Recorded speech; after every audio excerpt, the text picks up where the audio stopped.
ECW. Always been considered the what-if promotion.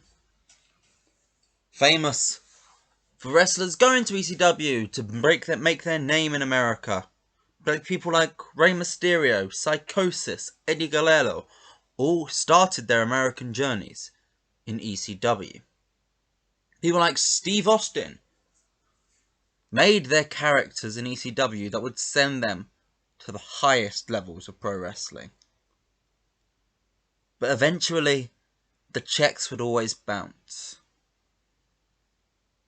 What happens if they had the money? What could ECW have become? What would the Attitude Era have looked like if ECW had £1 billion? We're starting this off in January 1998 using the Flash mod of that time, which is available on the Grey Dog software forums. But in this mod we are going to be looking and we're going to be simulating a year at a time, and we're going to be working out, could ECW have been a legitimate threat with £1 billion? So let's look at where ECW are at the beginning. We'll start with the champions. The world champion is the franchise Shane Douglas, who's won it off Bam Bam Bigelow. So Raven's been champion at this point, Sandman's been champion, Funk's been quite a champion a couple of times, Whipwreck's had his storyline.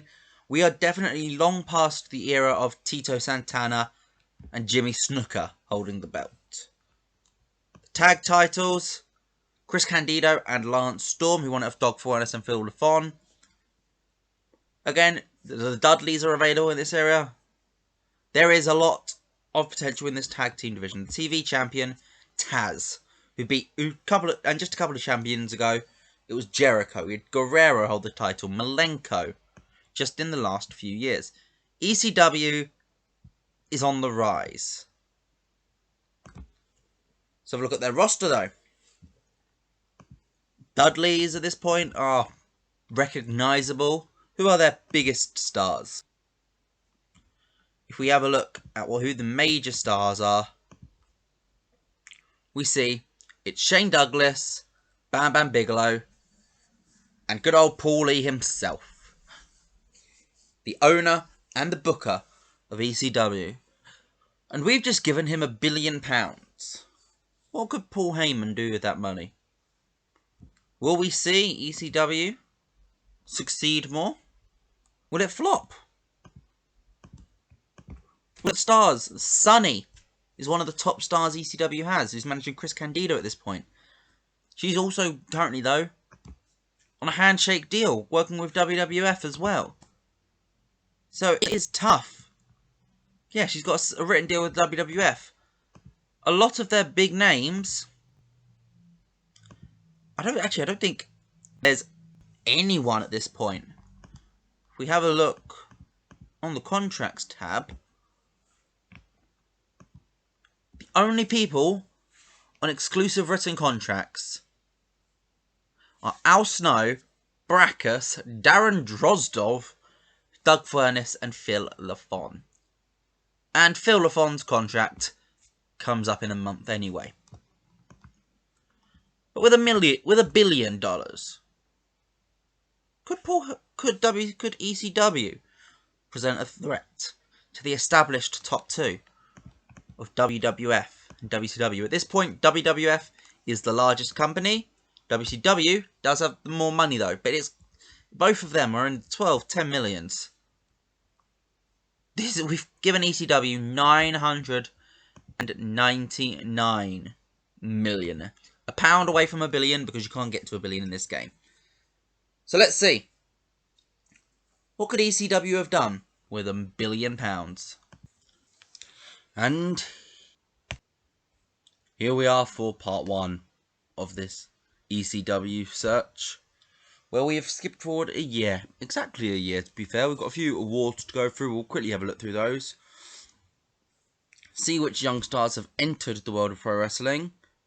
Have a look at the big shows from the major companies, and then we'll go into a deep dive into what ECW has done. for this past year. So Wrestler of the Year went to Bret Hart.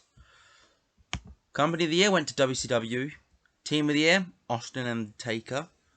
Weird team to win it, but to be fair, must have wrestled a lot. Match of the Year happened on Thunder.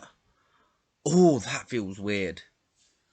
Show of the Year went to All Japan. Young Wrestler of the Year, Siren Netiko. Ric Flair wins Veteran of the Year. Toyota wins Female Wrestler.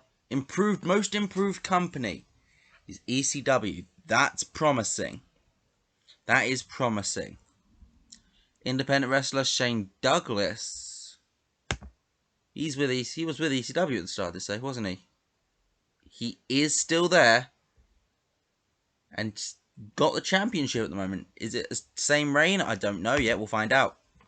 Manager of the Year, good old Paul Heyman. Jim Ross and Bobby Heenan. So now we're going to have a quick look at who entered the world of pro wrestling this year. So as we scroll through the list of new wrestlers entered in the past year, who of course are going to be looked at, ECW, they're a big company. If any of these get big, they're going to be looking to bring these in. Rocky Romero jumps out to me straight away. Loki as well. Chris Hero. Lita pops up for the first time. Kurt Angle, of course. Did he jump straight to the WWF in this one? No, he hasn't done anything yet. Has he even wrestled?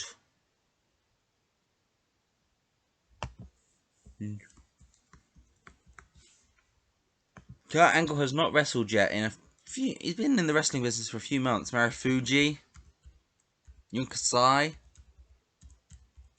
Quite a few names that popped up in this. Yeah, Frankie Kazarian.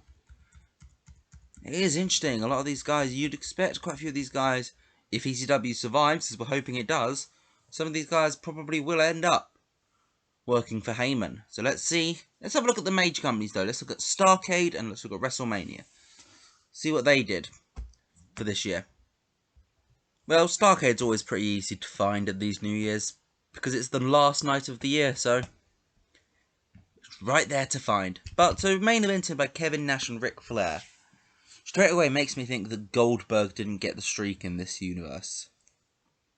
Hogan and the Giant and Randy Savage with Bret Hart, 3 consecutive 89 rated matches to end the show.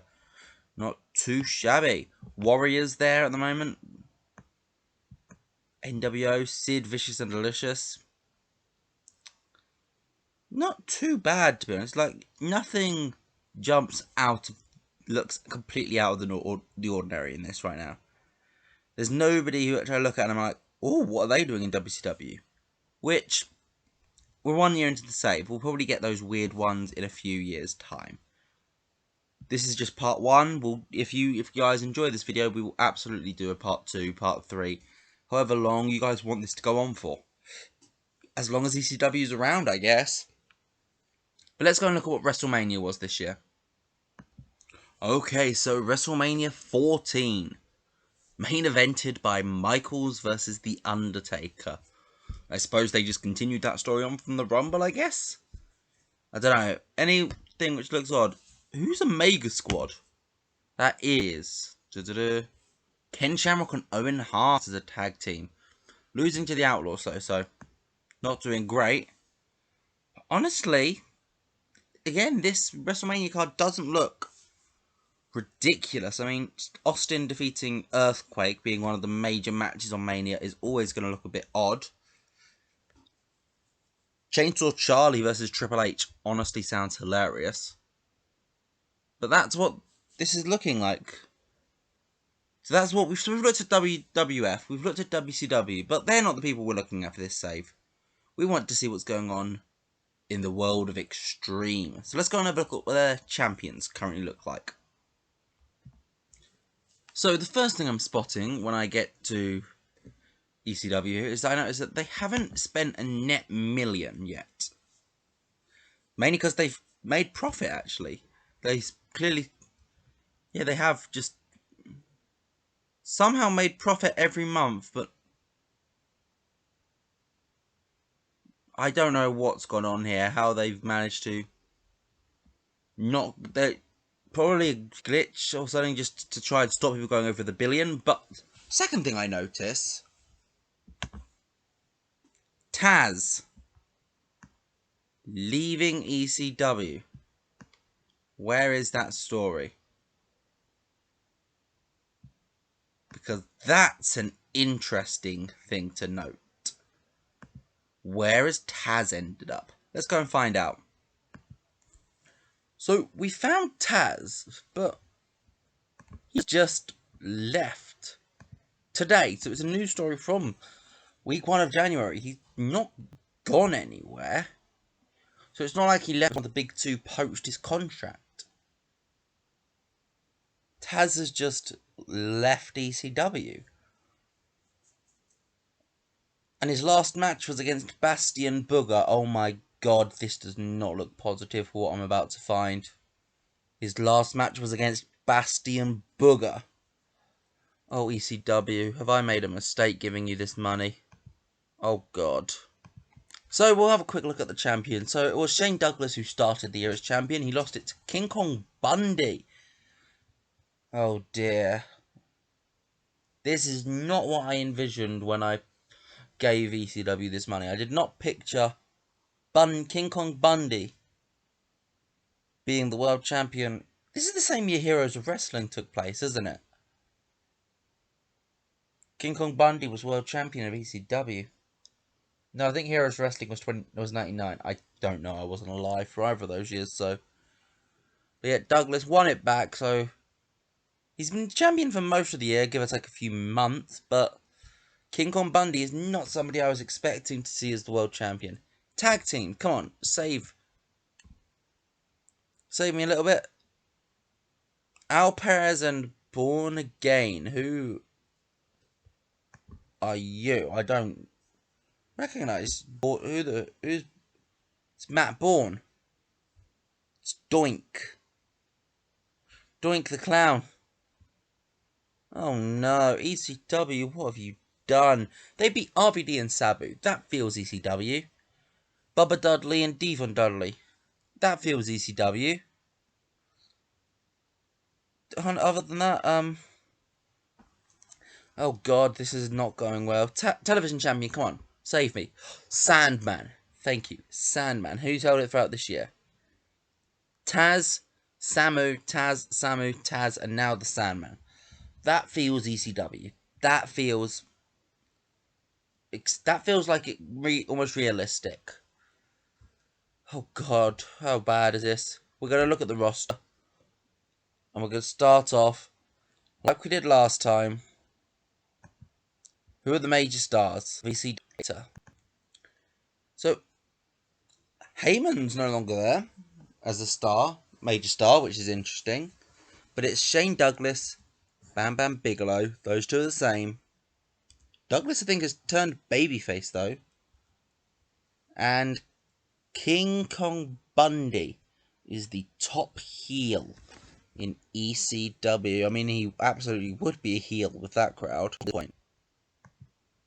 Honestly, the way aging has changed in wrestling recently is very interesting. 41 back then, people would say they're completely past it. But nowadays, like, AJ Styles is older than that, Finn Balor's older than that now. Quite a few top stars still performing at a very high level over that age. If we look at the regular stars, Kevin Sullivan has joined ECW. He's still the booker of WCW. That's something that might be something to keep an eye on. And he's a full-blooded Italian. He's also the second. I think he's the second highest rated heel in the company behind Bundy, and he's 49. This is not what I was anticipating with ECW. Heyman's there. Heyman's babyface. I don't know if that's a turn or if that's a new thing. Terry Funk, a babyface. Now see, Terry Funk actually left the WWF and then joined ECW. So he let his contract expire and then he joined ECW. See, that's a big actual acquisition, but also Terry Funk fits ECW. He's old, but Terry Funk doesn't know the meaning of the word retirement. And Tony Atlas is the other guy. Oh my word. It does make sense, to be fair. If you give the third company money, they're going to try and snap up all of the free agents at this time. And it was the snapping up the free agents at this time which led to Heroes of Wrestling. This may have been a massive mistake. Look down the rest of the card though. Who's well known? Do we get any more? Any shock ones in here? So we've got Al Perez, one of the tag champs. Big Dick Dudley, Bobby Fulton, Matt Bourne, we've already mentioned, Headshrinker Samu. Nails. Paul New, I don't. Oh, it's Cannibal Grizzly, yeah. Sabu, yep, that's fun. Sunny's still around, but she's dropped down. She used to be a star, I feel like. And Sandman. Oh. God, it is weird mix of people. Recognizable. Tommy Rich. Bastion. This is the one which makes me feel most uncomfortable. They really got to the point where they needed to bring in the Bastion Booger. Beulah McGillicuddy, Bill Alfonso, yep, Buddy Landell, Bubba Ray Dudley, Chris Candido fits, Curtis Hughes fits, Devon Dudley fits, Francine, Jason Knight has extended his contract, Jim Molyneux, yep, Joel Gertner, one of the funniest characters, Joey Styles, Lance Storm is still around, Little Guido, Phil LaFont, RVD is recognisable. He hasn't been given the major push. I think he was TV champion already by this point. I think he'd been TV champion for a while at this point. Rod Fry Rose. Just a member of the Bad Crew. And, yeah, they've brought in the Mean Street Posse as well. Not Mean Street Posse, oh my god. Insane Clown Posse. I'm tired. It took a long time to simulate this year. Dreamers still down in the undercard. It's very interesting to see who is making you like. These people who essentially they're jobbers. The unimportant guys, it's very tough to give them wins without hurting people. Axel Ross, Balls Mahoney's down here, Spike. Bobby Duncombe Jr. God, the Headhunter A. No sign of B. New Jacks down here, Jerry Lynn. The Pitbulls. Just Nicole Bass. Supernova. Hey, gotta love him. Honestly, this feels odd. It does here. But they've lost Taz. They've gone up to medium, so I think that makes them. Well, are they officially the third biggest American company, which to be fair I think they were already, but I don't think they've overtaken any of the others because All Japan, CMLL and New Japan still above them. Also, it seems like WCW brought in loads of brand new young signings at the end of the year. WWF, they've just let a lot of people go. So if we have a look at these headlines, who is available for them to bring in? Although, before I go into that option, I see right down there, there's a mention of ECW, and I want to know what's about. They've got friendly with each other. Oh god. This Wednesday war, I'm not going to. But let's see, we're looking for work. Chainsaw are the two people who've left. Jim on as well. People who've just left over this path. Left WWF, like Jim has just left. Contract expired. Is he someone who ECW could pick up as a heel manager? I don't know. There's so much, I think, for ECW to do. I'm just not sure if they've really thinking it through right. Like, they've got Hardcore TV. What was their last pay-per-view? I think that's, I suppose we should look at. November to Remember. Main evented by Douglas versus Bundy in a tables match. So, you know, even if these guys aren't ECW style, they're definitely working the ECW style, doing these hardcore matches. I assume Ultra Clash probably had a stipulation main event as well. A ladder match between Kevin Sullivan and Tommy Dreamer. Not what I'd expect to main event a pay-per-view. These have been some weird pay-per-views, you know. Also, Hardcore TV's been going on, but I think we're going to leave part 1 there. If you do want to see a part 2 to this, make sure you do hit that thumbs up button. Let me know. That's all I can ask. Just let me know if you want another part, and if you do, I'll give it to you. But I'll see you guys in the next episode of this, and tomorrow for more Winning the War. I'll see you then, though. Goodbye.